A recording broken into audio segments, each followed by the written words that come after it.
The next thing I'm going to do is I've already presented the menu to them, and I did the menu in another tape sequence. Once I presented the menu and I've prepared the contract, first of all, let's pretend these people are not special finance, but they've had some credit issues. That's very important. If they've had some credit issues, I'm going to say this. Now, John and Martha, a number of banks had declined your credit. You're going to be receiving a letter from them explaining that. Now, I want to tell you that so it wasn't a surprise to you. However, one bank I work with has authorized me to approve this loan. And I prepared your contract. If people have had credit problems, tell them, we got you approved, because the interest rate might be a little higher than what they expected. And if their interest rate is higher, many times I'm not the one that did it. I've got a certain level I can raise the contract, but a lot of the rate to risk rates that you get from the lender on say, the level 3 tier, customers have a misunderstanding about their interest rate. Why is it so high? And the distrust level they have for you that you did that, when in fact it was the lender. It was the only thing we could do. So I do explain to people, Mr. Customer, a number of banks have rejected your loan. They've turned it down. We discussed it previously in the credit interview. I just wanted to be sure you understood that you're going to be receiving some letters. Be expecting them. You're going to be receiving some letters. Tell them that. And however, one bank that I work with has authorized me to approve this loan. Now, once again, who approves the loan? You do. You've got to remember, every contract we sign with a consumer is a holder in due course document. The dealer is the original lender. Ford Credit's not the lender. Wells Fargo's not the lender. The dealer is the lender. When you sell them that contract, you are selling them a loan that you have already executed. The dealer, in effect, has made the loan. And you're selling it to the bank at less than face value at a discount rate. So understand, the bank is not the lender. They buy a contract that is already executed loan. So I do approve the loan, and I use those words before I approve the loan. And when I get into the credit interview version, I'm going to show you that in a minute. Now, Mr. Customer, say I'm presenting a paper contract. I know there's electronic contracts. I know there's all sorts of ways, but this is the format. Mr. Customer, Mrs. Customer. Now, by the way, I've got pens for him and pens for her. If we're signing with ink pens, I have a black ink pen for her and one for him and one for me. I do not want people passing pens around, catching eye contact with each other. Because they might misinterpret. When I bought this particular ring, this one right here, pretty expensive ring, 5 carats diamonds.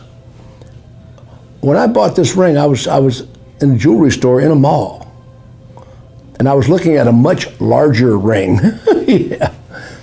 And I'm looking at that ring, and my wife came down the escalator, and she looked at me and she went,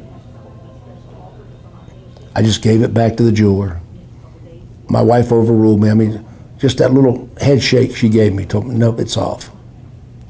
Don't do it. I don't want these people passing a pen back and forth. I want her to have a pen, him to have a pen, me to have a pen.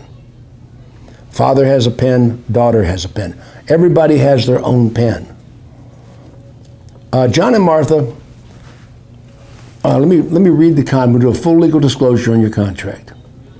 I have before me John Q. Jenkins and Sarah P. Jenkins. Now notice, I started off with a little courtroom lie. I have before me John Q. Jenkins and Sarah P. Jenkins. Oh, this is a legal disclosure. I have before me John Q. Jenkins and Sarah P. Jenkins of 4853 Southwood Terrace, Norcross, Gwinnett County, Georgia, 30261. buying a car from this dealership at this address, South Lake Mall, Morrow, Clayton County, Georgia, a new 2000 Maxima, four-door, 6-cylinder, bearing this 17-digit serial number for your personal use.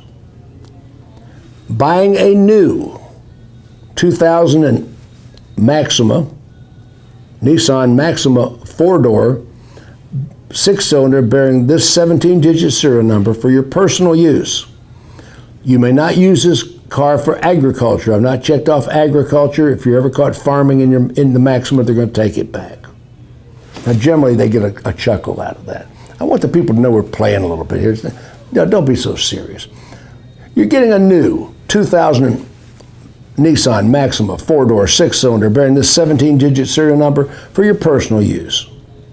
You may not use this vehicle for agriculture. If you're ever caught farming in this vehicle, we will take it back.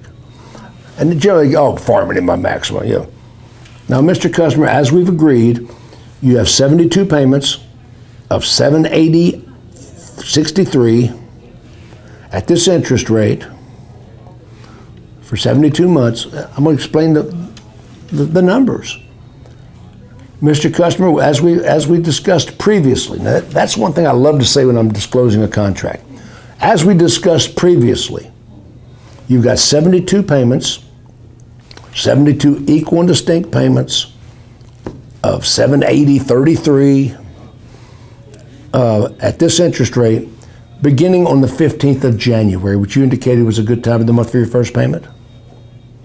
Remember, I never tell them a payment that I don't go right to the payment date. Okay, Mr. Customer, you've got 72 payments of $781.43 at this interest rate, beginning on January the 15th. Is that a good time for your first payment? We discussed that previously. Yes.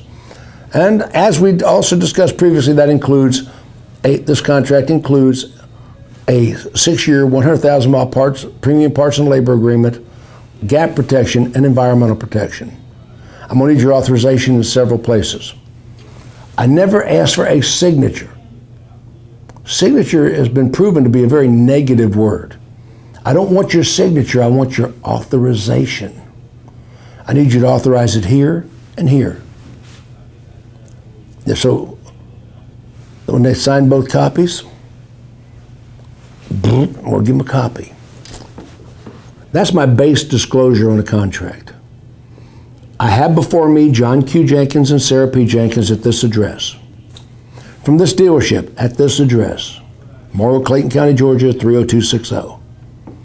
On this date, buying a new 2000 Maxima, Nissan Maxima 6-cylinder, bearing the 17-digit serial number for your personal use.